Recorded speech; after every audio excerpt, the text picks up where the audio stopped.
3 اشخاص اوعى تطلعهم من حياتك، واسمع مني وما ترجعش ورايا. اول واحد اللي ينصرك وانت مظلوم، ده تثبت فيه بايديك واسنانك.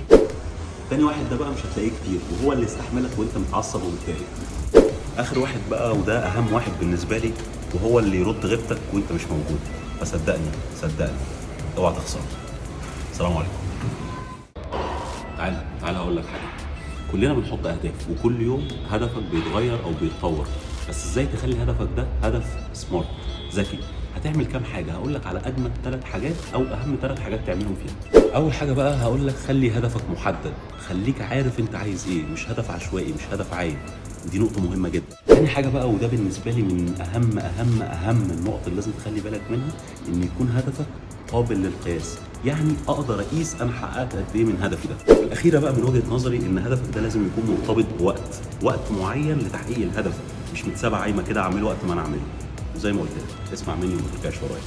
السلام عليكم.